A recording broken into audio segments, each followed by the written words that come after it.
The aftermath of Hurricane Melissa has left many families struggling with pulling their lives back together. The power grids are down, roofs have been blown off, whole houses have been flattened, business places demolished, and farmlands and crops and livestock also decimated. We laud and applaud the first responders who braved the unknown to go down food and water and supplies to assist those that were impacted.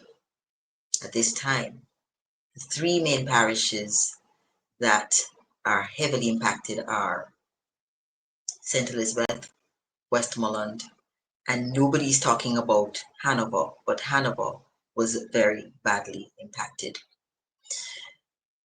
Now, the troubling issue of rebuilding homes, rebuilding lives is what faces us.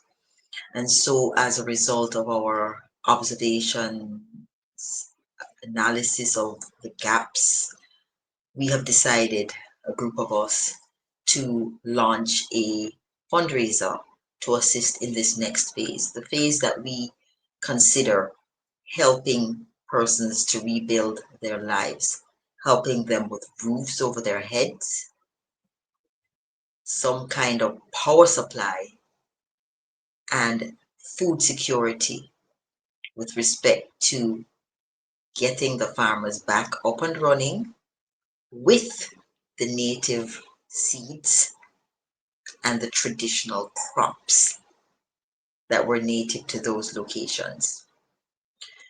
So our project is a multi-pronged project. My name is Paula Hurlock.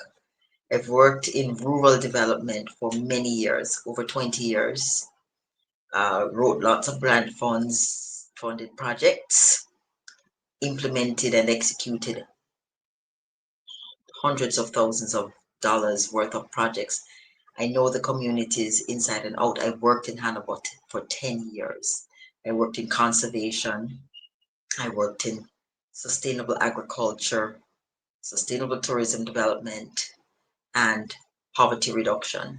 So this is exactly the kind of thing that I have always been doing. I took a break from it for a while, but now it's clear that I need to jump back into the fray, and this is the moment. I have a number of partners on board, persons that are seeing the same thing that I am seeing, the vulnerability of persons with no roof over their heads, nowhere, no way to protect their children, nowhere, no way to start back. Because if you don't feel safe, you cannot create, you cannot innovate. And so we are committed to putting together a project that is not going to be a short-term project, because we are thinking of container homes, and container homes are from China. So we're thinking it's going to take 60 days. But what we want to do is raise the funds to be able to make those purchases, bring them online, and actually start the process with different groups of people.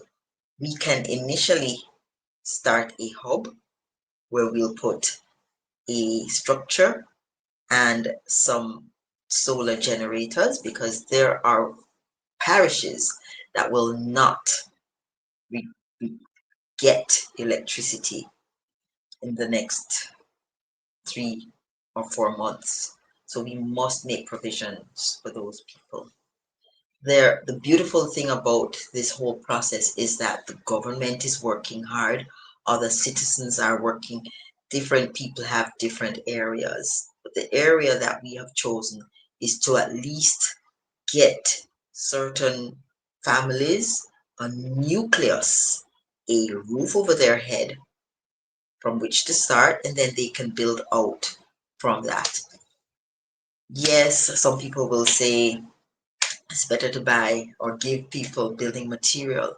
But what will happen, and we know this, is that some random person will knock up some zinc and put some plyboard, and people will call that home for a while. And if any other disaster happens, they're going to be vulnerable again. We do not want that. We want people to be treated with dignity, to be given the power to move from a place of strength, right? We cannot give them a luxury house, but we can at least try to get 100 people with roofs over their head that had none. So if you are interested in being a part of this initiative, please click the link below and feel free to reach out with any suggestions you may have. We are always interested in collaborative approaches. So other partners that you think we should be connected with, please let us know. We are inviting partnership and collaborations to make this an even more impactful project than we had envisioned.